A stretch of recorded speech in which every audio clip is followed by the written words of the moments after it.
Come on, Michael. Michael is one of the most incredible humans, I think, in Montana.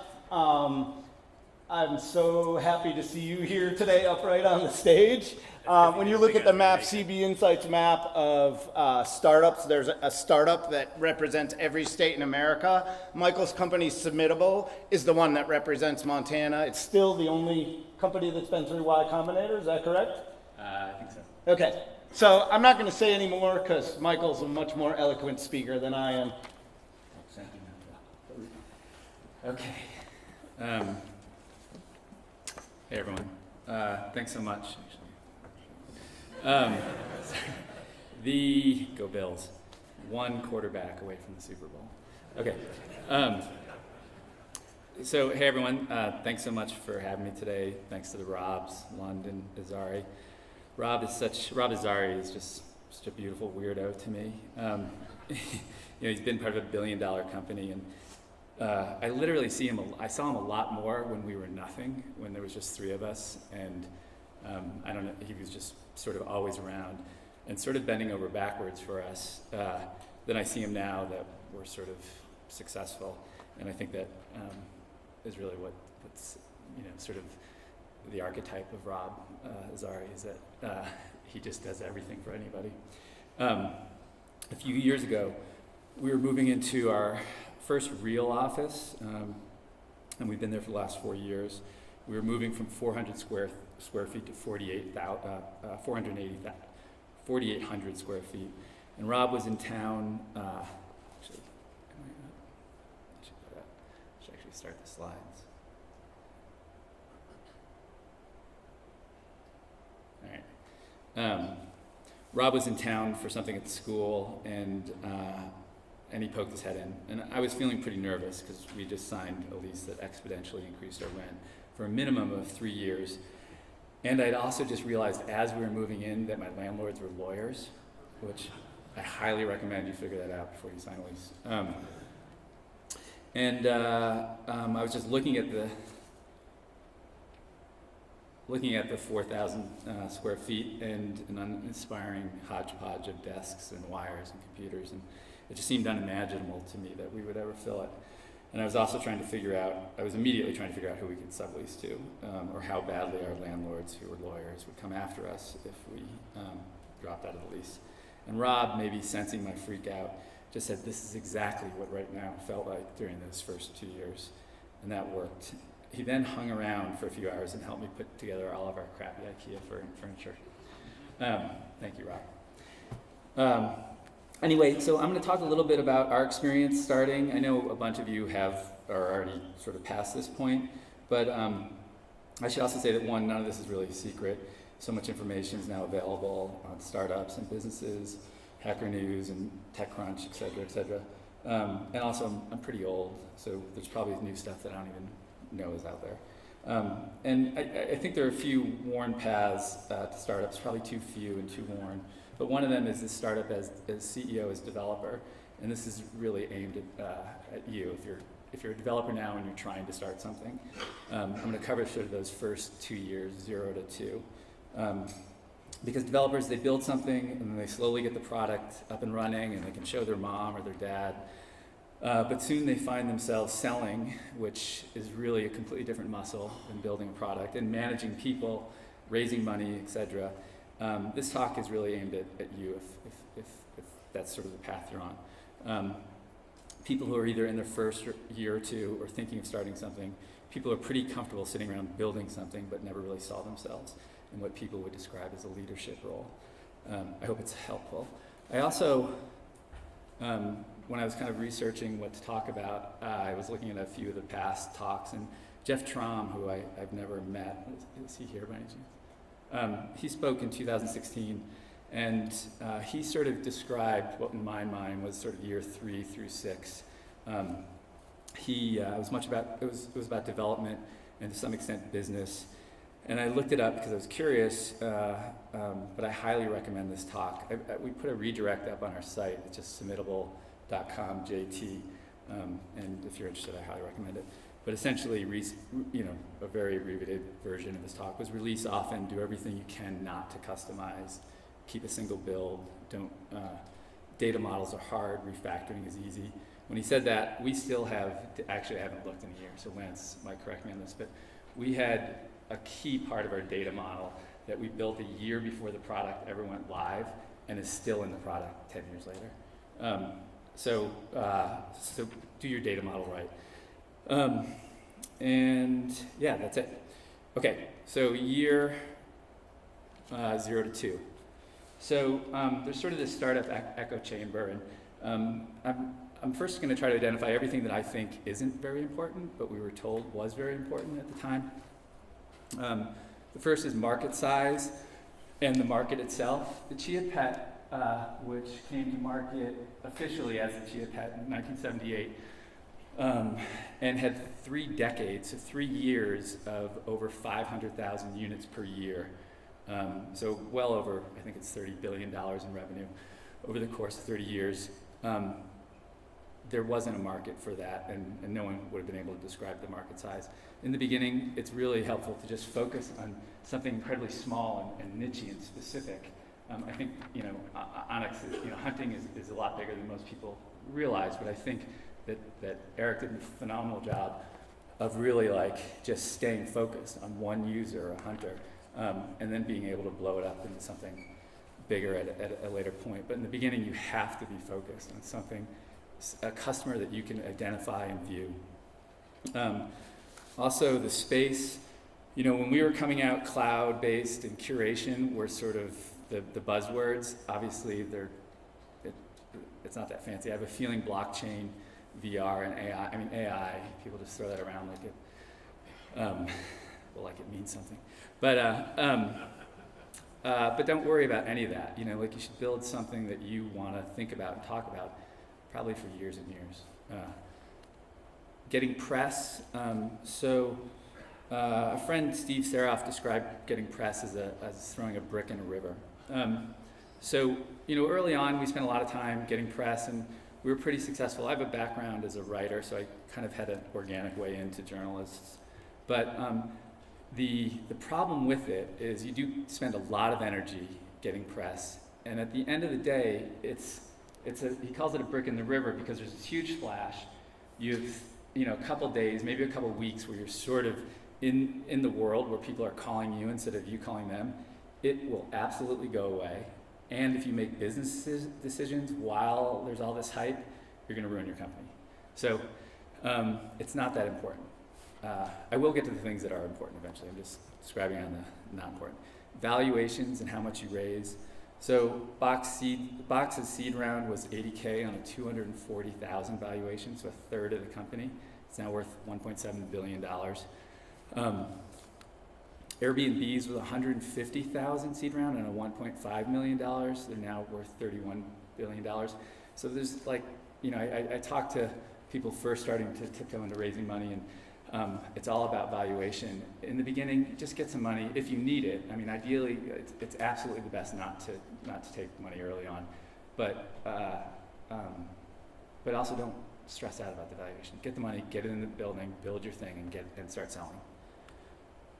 Lawyers and accountants. So that's Warren Devon. He doesn't have anything to do with this, but he's got a great song, "Lawyers, Drugs, and Money," lawyers, drugs, and guns.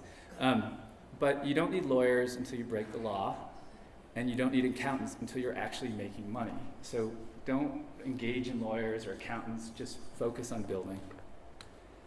Not important, headcount, advisory boards, famous investors, board members, they can't do anything for you until you actually have something that you can leverage. Accelerators, incubators, Y Combinator, I loved it. My partner thought it was a total waste of time. So, and it absolutely, people see this as, in business plan competitions too, they're great because they prep you for sort of the uncomfortable things that you're going to need to do as a developer about being in front of people. But they are no way a signaler of whether you're going to be successful or not. So, apply if you want to, but don't get it over with. Don't look back. Don't think twice if you don't go. One thing about Y Combinator. So, I'm 48, and when we went, I was 41, and the average And I think they just took us because they thought it was funny that a company was applying for Montana. We did not fit any of like their checklist of what a successful startup is. And we got there, and I had one partner. So John was 37, Bruce was like 50, and I was 41. And we increased the median age of the class by like 10 years. Like everyone was 25 years younger than us.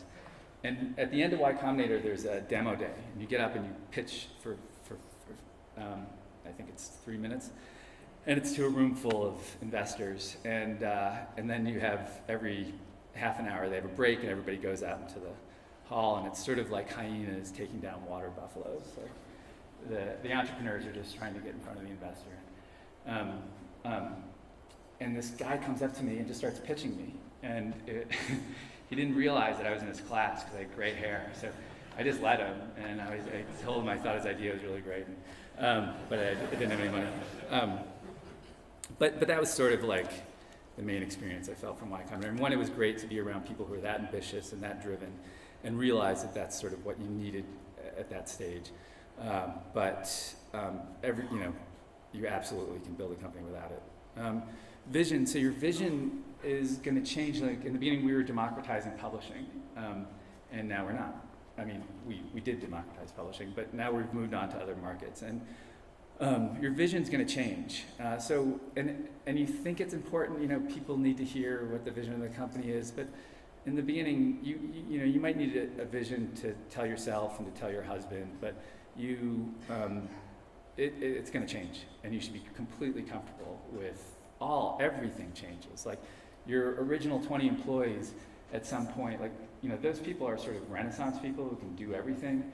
At some point, they're going to be managing people. They're going to have completely different jobs. And so one of the things that we try to instill at Submittable is exactly that. Like, don't get too comfortable because this is all going to change. And it's not a bad thing. It's just how a company grows. You think of your teenagers.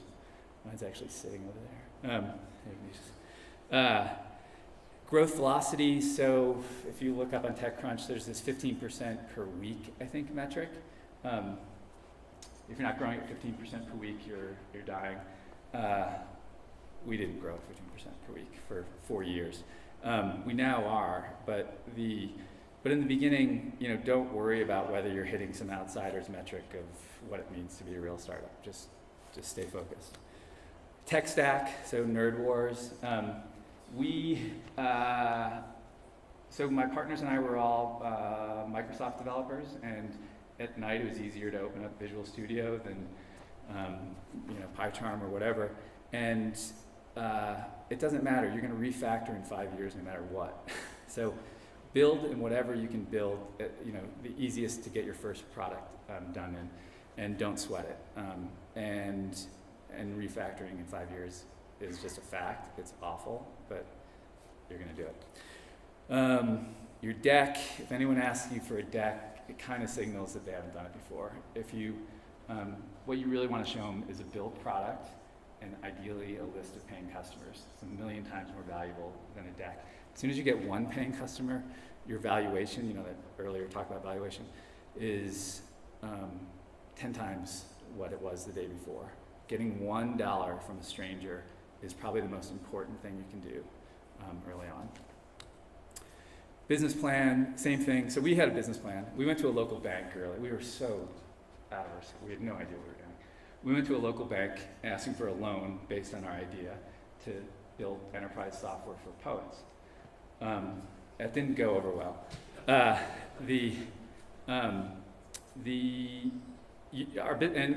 what they told us to do was go build a business plan. So we went home, built a business plan, and ours was amazing. I had us making $1.9 million the first month.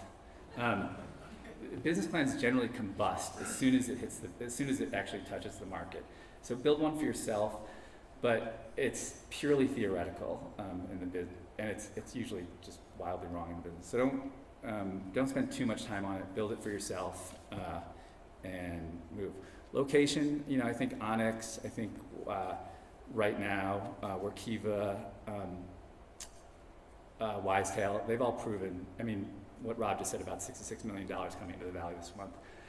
That location doesn't matter. In the beginning, even now when I pitch, if I pitch investors, one of the first things they do is pull out Expedia and see how many flights it is to Missoula. It's kind of annoying, but that really feels like it's in the rearview mirror at the time. It was an issue until like 2 or 3 years ago, but I think, Bozeman, you walk around Brooklyn now and hipsters are talking about Bozeman. So don't sweat location. Generally just, don't worry about what anyone says other than clients. Ideally paying clients, think of your idea. Things that I think are important. Building product. So in the beginning, this is a Y Combinator thing that I'm stealing a little bit. But when we get there, they told us to build product, talk to customers, and exercise. And I am just reframing exactly what they said because it worked for us. So this is John. In the beginning, there were 3 founders, but John did most of the work. This is John in our first office, and by the time we left that office, we probably had 400 or 500 paying customers. And in retrospect, it seems impossible, but it's absolutely possible. So that's what you should be going after in the beginning. Talking to customers, here's John talking to customers. Our original title, the original name for our company was called Submishmash. So Bruce and I, my other partner, went out to lunch.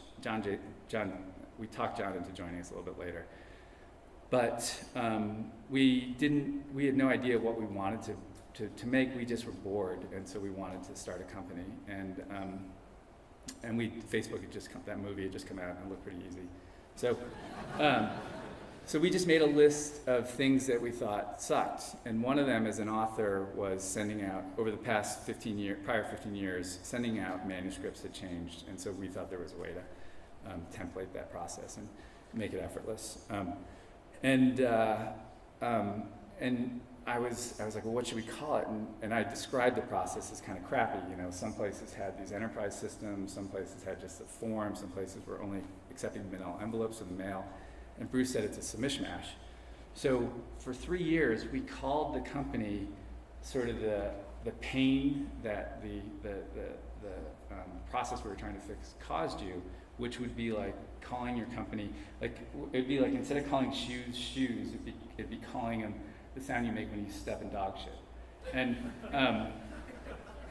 it was pretty fun. But I just want to prove it doesn't really matter. Like in the beginning, just get a name, get a URL, and start building product. You can figure this out, or you can pay branding people later. But it's a mishmash. We still have pieces of the product, and inside we have departments called mishmash. So exercise, this is absolutely true. I mean, some of you know me, but a year ago, I was supposed to speak at this a year ago, and a week and a half, 2 weeks before, I called Rob, and I said I couldn't do it. Because the day after, we just closed a $5 million round on May 17th, and the day after, I was told that I had stage 4 colon cancer. And I absolutely feel it was because I wasn't taking care of myself and just stress, and I wasn't exercising as much as I should. So it's not a joke. It sounds easy, but like go for walks, even if you're not like an athletic type of person. Go for walks, ride your bike, just get some form of exercise every day. Don't quit. So this is really what it boils down to. The easiest way to keep going and to succeed is to not quit. Every day that you're alive, your brand gets more exposure. You're opening yourselves up to like potentially more customers, and it's pretty easy just to keep going. And to do that, it's really about building a life or building some sort of routine where you can show up for 2 or 3 hours every morning or after work every night. And that's really what I think is the hardest part, like figuring out how you can have that habitual routine in the face of all this other stuff that's grabbing your time, in the face of children, of their sports, of paying gigs, because in the beginning no one's paying you, and if someone is paying you, you're probably doing something wrong. I mean, if someone other than a client is paying you, because you're building something for somebody else. So in the beginning, like you've just got to figure out how to be habitual, how to show up, write code or write a blog post, do something, create some sort of artifact for for your company that is just you just doing it, and it nudges your company forward in an unelegant but awesome way. Okay.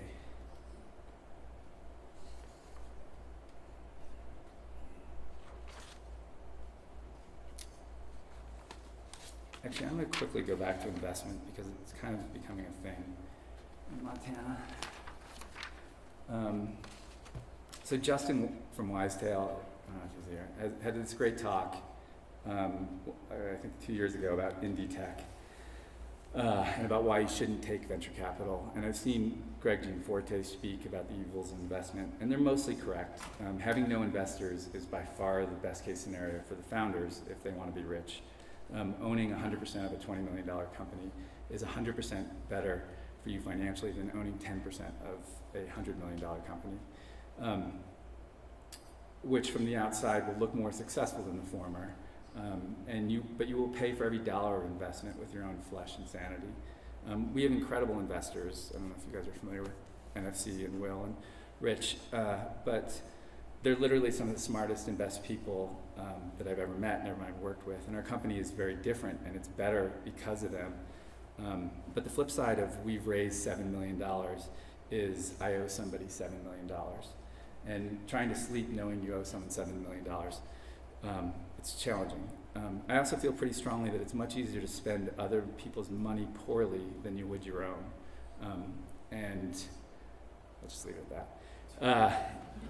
Even with the best investors in the world, aligning your interests is extremely challenging. We can all pretend in order to get along. We all, I have a great relationship with our board and with our investors, and we all, get along and have civil conversations at the board meetings, but their top priority should be and is to get a multiple, not a dividend, not with interest, but a 10 to 100 multiple of their money back within 5 to 7 years. So, and your top priority is to build a sustainable, strong business that serves your clients and your staff. And the trick is to getting those goals to align as closely as possible. And it's hard. So just think about that with investment. We took it, I look back in our early investors, we took investment in the beginning, and catch me off stage to tell you about our very first check, but it's kind of unbelievable to me now that, looking back. But we essentially took investment in the beginning because neither I nor our early investors knew what we were doing.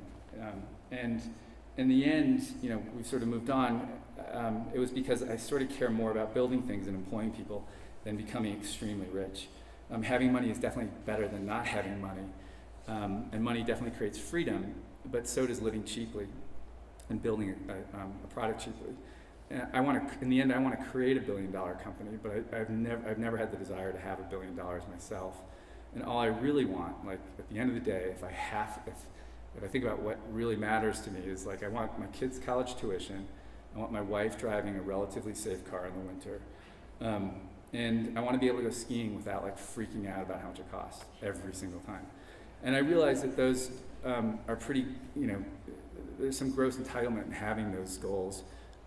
But once I have that, I just want to build things every day and surround myself with engaging, smart people, and create jobs. I'll get back to that.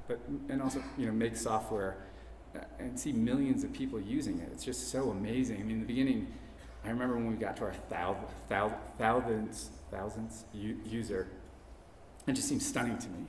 And now we have that many users every day, or we create that many new users every day. And it's just really rewarding.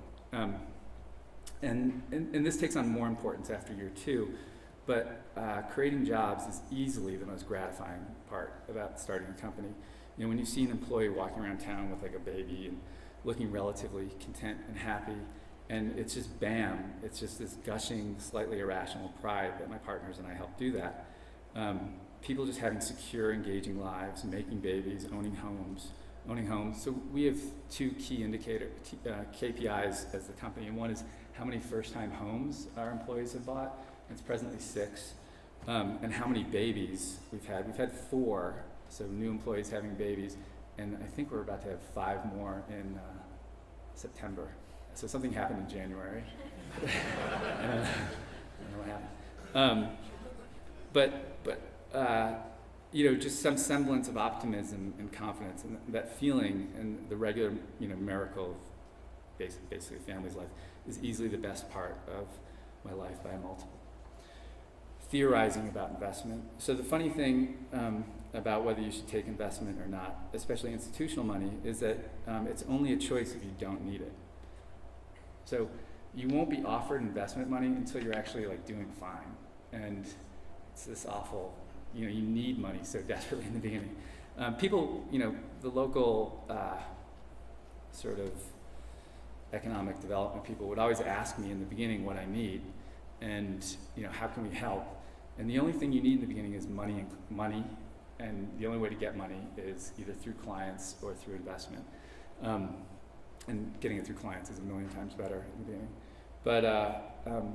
But you shouldn't even really be thinking about it in the beginning. You should just be focusing on building a product, getting one customer, and it's a totally different process than getting your 10th customer. And your 10th customer, your 100th customer is a totally different process than getting your 10th, especially in SaaS, especially if you're doing enterprise. The first customers are going to be, I'm sure you've all read Crossing the Chasm, but your first customers are going to look completely different than your 1000th customer. And you have to just get ready to adapt for each of those levels. Okay. Another thing, just if you are going to raise money, it drives me nuts when people are like, can we have coffee? Or we're thinking about raising money, or we're talking around it. Just ask. Everybody you're asking has been there before, so it doesn't matter. Just go out to coffee, make the ask, get it over with. If they say no, ask why, go fix those problems, go back and ask them again. Although I've heard this advice, if you want money, ask for advice. If you want advice, ask for money. I personally think that everybody you're asking should know exactly what you're doing, and so just ask. Also, don't take no personally. Never is. It's usually not a no. It's more like not now, which is slightly different than maybe. Maybe is what they all say, which I'm sure if anyone has tried to raise money. Maybe, no one ever says no. They all just say maybe. And that just leaves them still at the table and you frustrated. Okay.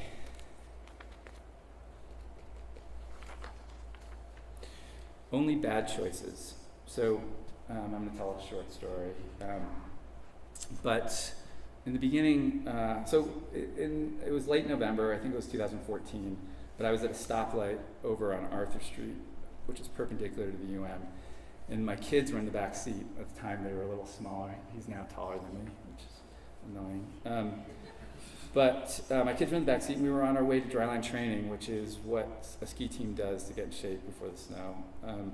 And it was late afternoon. It was gray. There was no leaves. And my phone was lying in the passenger seat. It began to buzz. And Alex S. was calling from Moscow. He managed a $100 million investment fund for Yuri Milner, who's a Russian billionaire who was recently revealed to be backed by Putin. Is anyone Russian in here? All right. So I'm going to slaughter your Russian accent, but it's just what I'm trying. Anyway, so Alex was calling.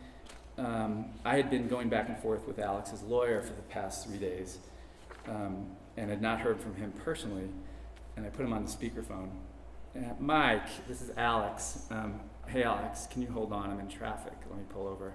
I can't give you the fucking pro rata rights. I'm sorry, I just can't. It's not on the table. Can you just hold on? As I was pulling over, I pulled over. Are you there?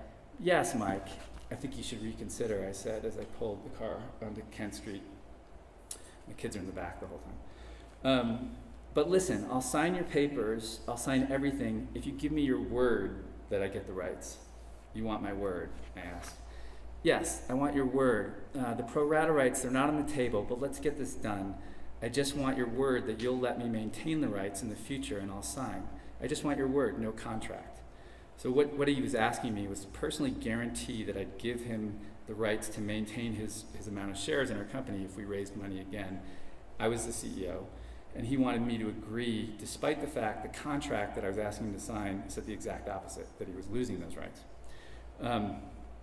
And I wasn't personally against him maintaining a seat at the table, but the lead investor in that round had made that amendment that the seed round get removed going forward.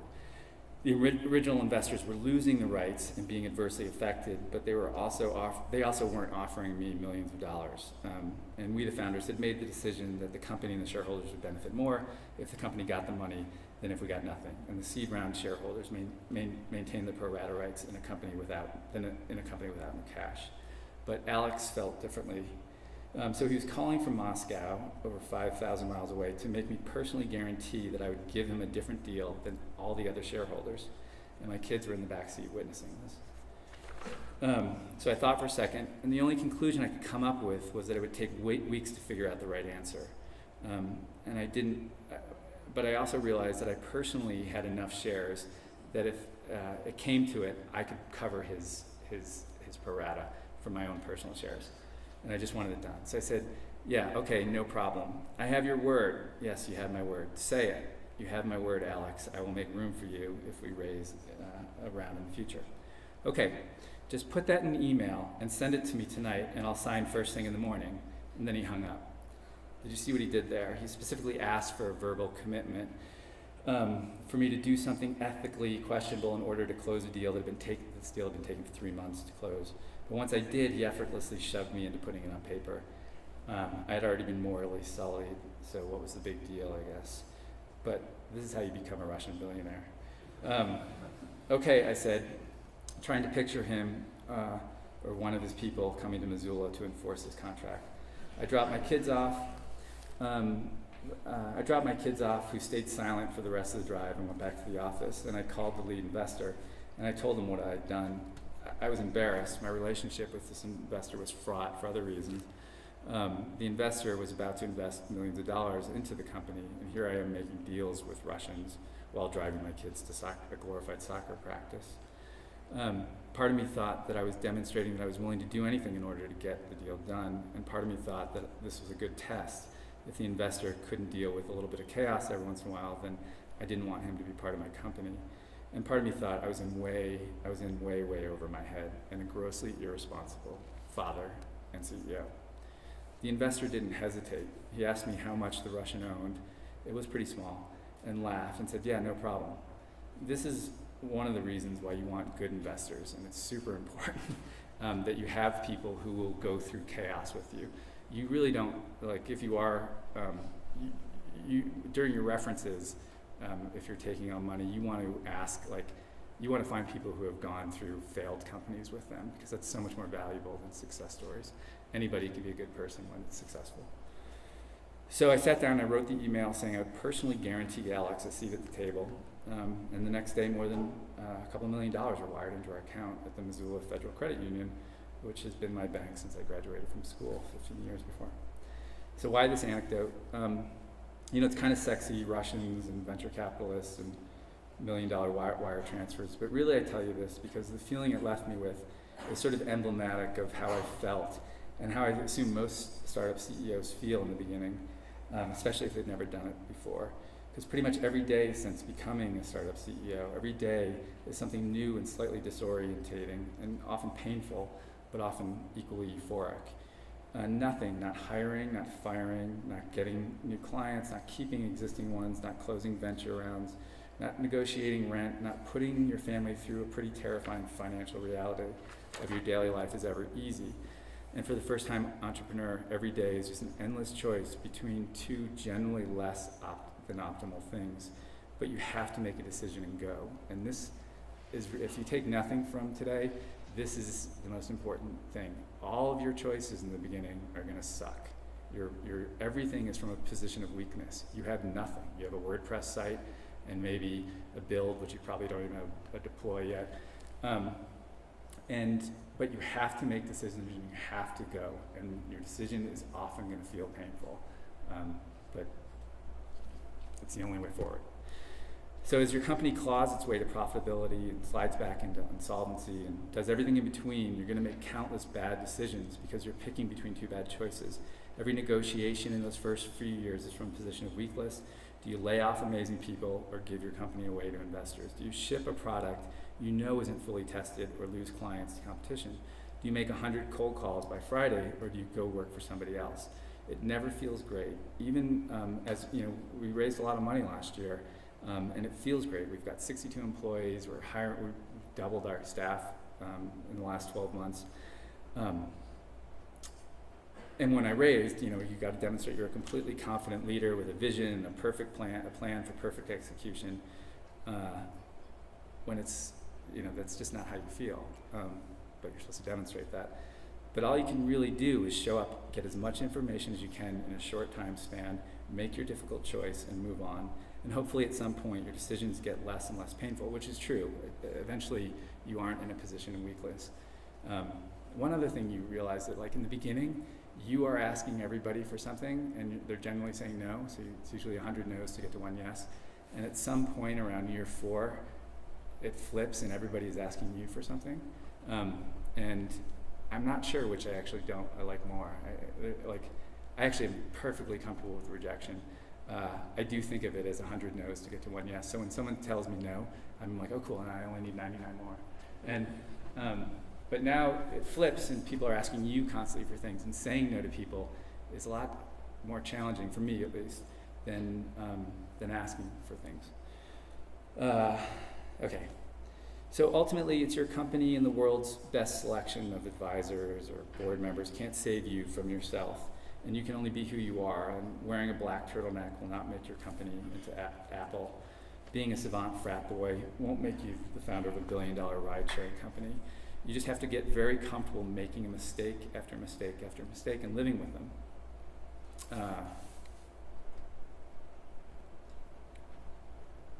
Okay. So how do you do that? Well, one thing that helps is if you don't have enough information, just pick whichever is the hardest. And that's usually 99% of the time the right thing to do. So if you have 2 choices in front of you and you don't know which is the best or most productive, think which will hurt the most and do that. Decision making. Okay. Also in the beginning, you start doing all this stuff that you've never had any experience doing, and it's not really work. Like what I'm doing right here isn't really work. I'm not creating something. I'm talking about the act of creating something. In the beginning, it's super helpful for me to at least every day. I didn't leave the office, or when we were in my basement, I didn't leave my basement until I did one thing that created an artifact. So I either wrote some code, or I wrote a blog post, or I made 10 cold calls. Just one thing that actually creates something versus reading another TechCrunch post or calling a potential investor or having coffee with somebody who might give you advice. All that stuff, it doesn't really matter. What really matters is that you're making something, and at the end of the day, there's some proof that you did something. Work versus non-work. Being on stage versus work. So the thing I miss most about having a normal job is that my days used to be straightforward. It'd be build this or write that. And being able to sink into a single thing for weeks. So writing code, and this sounds like I'm complaining. I love my job. I'm just saying it's different than what it used to be. Doing something I controlled completely and didn't involve lawyers. God, I fucking hate lawyers. Or other companies' IT departments. I also hate big companies' IT departments. Or university IT departments. Is there anyone here from MSU's IT department? Oh my God. But when you have a job, it's if your thing failed, it was on you, and that's actually really liberating. There's something you can do to fix it. And now, as a startup CEO, your days are generally spent reacting to others, reacting to clients who are having problems, reacting to employees that aren't getting along, investors, lawyers, delegating, talking people down, reviewing other people's works, giving opinions that you generally don't have a lot of expertise on, talking in front of groups, etc. None of that is actually making anything. Like what I'm doing, I'm telling the story of creation versus creating up here. And the days when I'm finally not reacting, now I've gotten so far away from the work that it's really, I kind of get into this funk about, I get into work and how do you prioritize if you've never done it before? What should you be working on? And you feel stupid in your own productiveness. And for those first few years, I just made sure I did one thing every single day that sort of inched the company forward, and I highly recommend doing that. Okay, this good news is generally bullshit. So In the beginning, I sort of talked to some of the other startups, especially in Missoula, and I meet with them regularly. When we started, there was a local company called Remote Scan. I don't know if anyone's familiar with Steve Seroff and Glenn Kreisel, but they did all of this 20 years before us. And they gave us a little bit of money in the beginning, and he was handing over the check, and I didn't ask for money. I applied for a job, and during the job, I showed them some mishmash at the time, and they looked at it, and then they called me that night, and I really needed the job. It was 2009, and like the 2008 stuff was sort of still around, and then my kids were 3 and 5, and they said, "We're not going to hire you," and I was like sure that I nailed the interview, and they said, "But can you come over tomorrow?" And I came over, like, "We really like this mishmash thing, and we want to give you money." And I hadn't thought about money. I had no idea. And in my mind, we were going to release on January 9th in 2009, and I thought that was a Monday, and by Friday I thought our biggest problem was how do we count all the money. What really happened was we realized on Friday, January 6th, that it wasn't going to work. Nothing was going to work. We built a completely consumer-facing product, and what we really needed was a SaaS product. And so we ripped out 90% of the code, and we only shipped about this one button that let organizations upload a document, accept documents. And he said he was going to give me a certain amount of money, and it was a lot of money to me at the time because I was broke. Prior to starting this company, I was a novelist and always broke. And he said, "Here, you're going to lose this." And I was like, "No, I'm not. Like, this is absolutely going to work." He's like, "No, you're definitely going to lose this. You have no idea what you're doing." And that's okay because it's a small town and you're going to see me around town. So don't worry about it because I know you're going to lose it. And I was like, "I'm not going to lose it." And I also hadn't talked to my partners about taking the money yet. And he said, "But the only thing I want you to do is every week, every Tuesday, come to my house for lunch and just tell me all your problems. I don't want to hear any good news because you're lying to me. You're going to be lying to me for the first 4 years. There is no good news. It's all a shit show. It's horrible." And he was right. And so I would go up there every Tuesday, and in the beginning he was like, "Who's the salesperson?" And the three of us were developers, and I sort of I was the worst developer, so I became the salesperson. He would say, "Okay, let's call the CEO of Condé Nast, which is a large publisher. They own the New Yorker." And we didn't have a product. I mean, in my mind, like as a developer, you just never think the product's good enough. And he's like, "Write a cold call script." So I wrote this long script, how we're saving editors time and we're finding the best content and all this. And he was like, "Yeah," and he like scratched it all out. And he's like, "Yeah, that's nonsense. What you're going to do is make them money." And so he wanted me to call the CEO of Condé Nast and say, "Hey, this is Michael Fitzgerald. I'm the CEO of Submittable. Do you want to make more money?" That was his cold call script. And I would try to he's like, "You can work on it for this week and come back next week." So I'd bring it home and sort of get us back into save editors time. And he'd scratch all out again. And then the next week I would come and I'd open the door and he'd be sitting there holding his phone and he'd push dial and he'd be like, "It's the CEO of Condé Nast." And I'd get on the phone and it was, humiliating and awful and there was no success there. But doing that was incredibly valuable, doing things you don't know how to do and realizing that as the CEO, you are eventually going to have to talk to those types of people and get them to give you money. That was incredibly valuable. And he would always ask, "How's it going?" I'd be like, "Oh, great, we got we upgraded the database." And I'm like, "Yeah, it's stupid. You need customers. I don't want to hear anything about other than how you're going to get money into the organization." And it sounds a little cold, but it was super helpful. Cold calling is brutal. Just it's a team sport. In the beginning, you don't have a team, so it's you just sitting there. And I highly recommend doing it earlier than you think because it really, if you can do that for a while, it steels yourself against any sort of failure that's going to come later. Everything seems easy after cold calling. Okay, first employees. So having your first employee is a huge deal. To me, it's bigger than taking investments. It's bigger than your first few clients. You're inviting somebody onto your sinking boat and taking responsibility for that person's life. I've been lectured that I'm too much of a hippie to make the hard decisions. And I understand this. Well, one, does everyone know the small town karmic rule around hiring and firing? So at least in Missoula, there is a karmic rule. So our very first employee, who was amazing, who was great, but we had to let her go because of us. We just ran out of money. It had nothing to do with her. But there is a karmic rule. If you let somebody go, at least in Missoula, that you will run into that person every day for the rest of your life. I never saw her before she interviewed with us, and I now ran into her every day. There's also a funny thing in Missoula that you run into your former employees at the food farm, and you run into your pissed off investors at the good food store. So I exclusively shop at Safeway.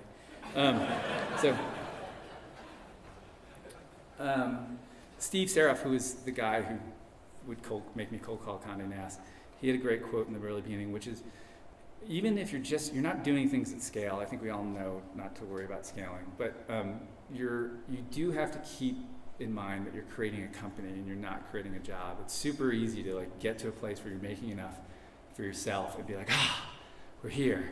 But that's not a company. That's sort of a freelance job. So it's any developer can create a freelance job for themselves. So I like what exactly that means, creating a company. That's a whole book, but that's just super valuable to think about in the beginning. Real success. So I got sick a year ago, and I walked out the door a week later, and I didn't come back for 2 months. I went to New York to get sort of a special treatment for my cancer, and which, by the way, I'm cancer-free at this moment, and that was a crazy year. I lost the slide, but you should get a colonoscopy. It's super fun. It's basically an expensive cleanse. That's the way I look at it. So success is when everything works fine or even better without you. Actually I was gone for 3 months total over the course of the year, and also every 2 weeks I essentially was taking chemo, and it's more or less giving yourself the flu for 3 days. And so this year I've been gone a lot, and the company has done so much better than if I was there, especially in sales. You think you're the only person who knows all this stuff, but at a certain size, once you've got a product that you can template the sales process, you kind of are probably in the way. And it's really hard to admit that or get over it, but I mean, the numbers don't lie. As soon as I was gone, shit just took off. In general, so Dennis Johnson, who's an author, has this quote that I would never do that again, but it was a really, really great and valuable experience. And I feel this way about starting a company. Just brutal, almost divorced multiple times. We're fine now.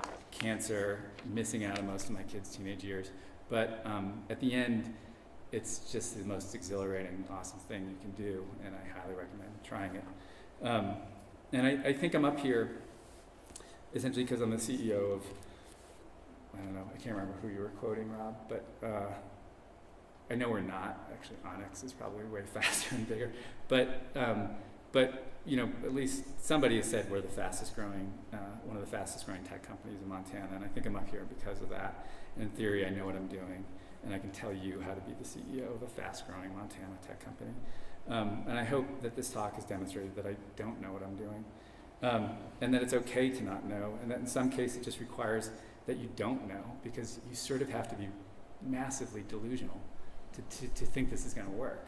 And there's nothing wrong with that. It's just sort of a state that allows you to build things in the face of utter impossibility, pretty much.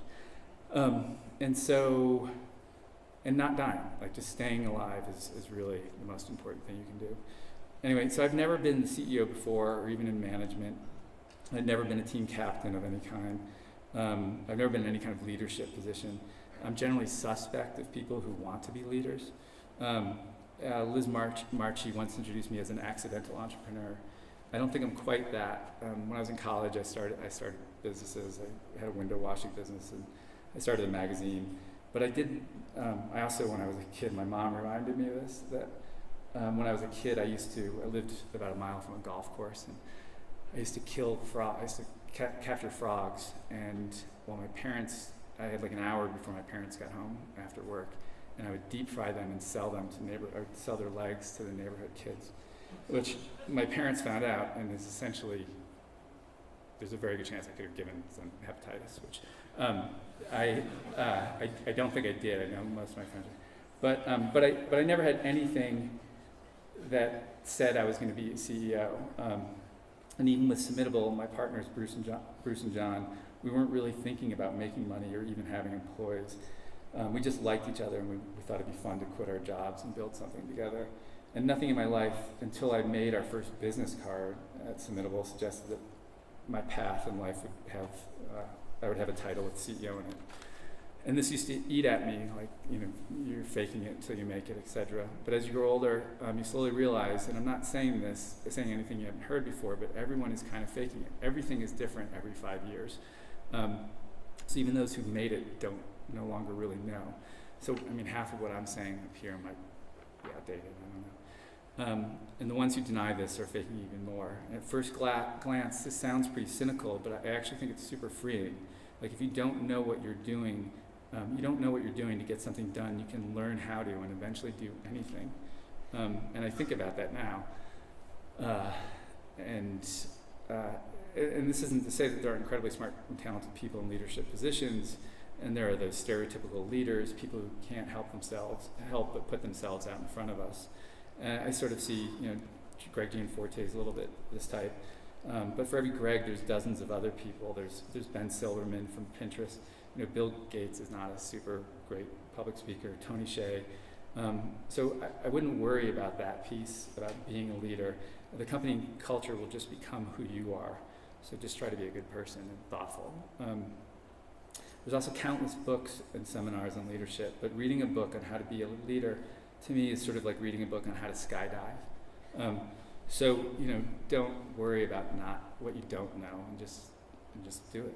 Start creating things. Thanks. That's all I got.